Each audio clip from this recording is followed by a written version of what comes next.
everyone, welcome back to the channel, and today I'm going to give you guys my thoughts on the final game of the Halo Bungie era timeline-wise. Of course, it was the second to last game released by Bungie, and of course was the last game that they made to feature Master Chief, but this is the final game made by Bungie in the timeline Halo 3.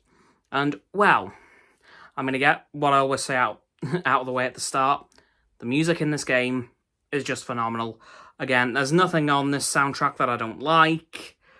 Saying that goes for literally every Halo game soundtrack, so you will never hear me say anything bad about the soundtracks to these games. Now, this game was incredibly important for a couple of reasons. One, it ended off the original Halo trilogy, which was, of course, Halo 1, Halo Combat Evolved 2 and 3, plus ODST, and Reach thrown in as extras, but in terms of the original 3, this is the final one, and of course it wraps up the story of what's been going on so far, the Covenant War. Because yes, this is the game where we finally see the end to this incredibly long conflict, and I am so happy to see it ended how it did. And of course, this is the game where for the first time we see Master Chief and the Arbiter combine forces. Now, we don't see this happen again so far. We see it at the end of Halo 5, we see them reunite briefly, but that is literally the final cutscene of the game.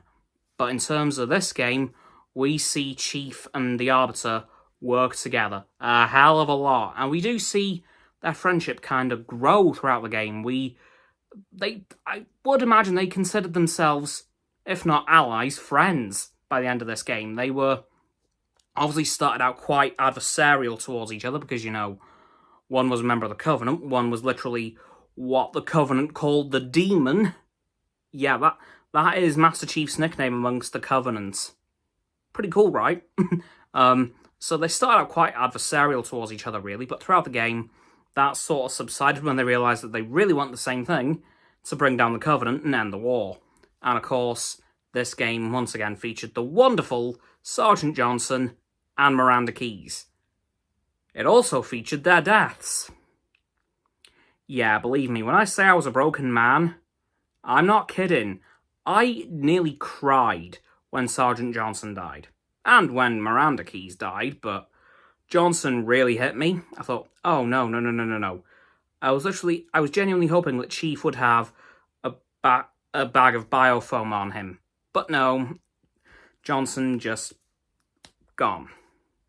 And of course, it was quite cool to see what's called the Great Schism occur within the Covenant, which was, you know, a subsect of the Covenant breaking away to help the UNSC bring the rest of the Covenant down, which, as we know, in the future, did form the Swords of San Helios. Led by none other than the Arbiter. So that was something pretty cool. That was actually the only plot point that carried into the 343 era, which is a bit disappointing. But hey, it's still a pretty cool thing to see that they didn't, you know, forget about that completely. Now, gameplay-wise, this game plays pretty similarly to Halo 3, 2, and Combat Evolved. Of course, they hadn't introduced running yet, which was only introduced in Halo Reach, but of course that was released after this game. So there was no running mechanic, which was still kind of frustrating because, you know, when you're faced with the Flood, running is very much an essential skill, and if you don't have that, hope and pray you have enough ammo, because, oh boy, the Covenant, the Flood really suck in the early games especially. They get a bit easier as the games go on, but in the early days, especially under Bungie, ooh, they were not nice. But honestly, this game as a whole was really cool. Very nice ending to the Covenant War, and what was at the time the end of Halo. You know, this game was meant to be it. Like, this was as far as the timeline was going to go. There was no plans for Halo 4. And they did end it off quite nicely with the back end of the Forward Unto Dawn, basically housing Chief in his stasis pod exactly where he started, and of course with the line of, "Wake me when you need me." That kind of told me that even back then, I would have known that Halo 4 might have been in the works, but obviously nothing was at all confirmed. But they definitely left it open for Halo 4, which eventually was made.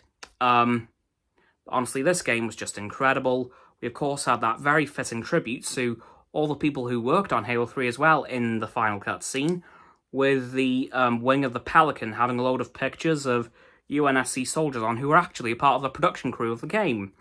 And of course, at the end, we had the 117 etched into the wing, which I thought was just epic. Because, of course, let's face it, they thought Chief had died. They didn't know he survived in the rear end of the Forward Unto Dawn. So yeah, I was very glad to see how this game ended. It was a really cool ending to the Bungie era, because, of course, as I said, this is the last one in the timeline. Next week, when we move on to Halo 4, we will be starting the 343 era. And this is where some of my slight grievances start to come in.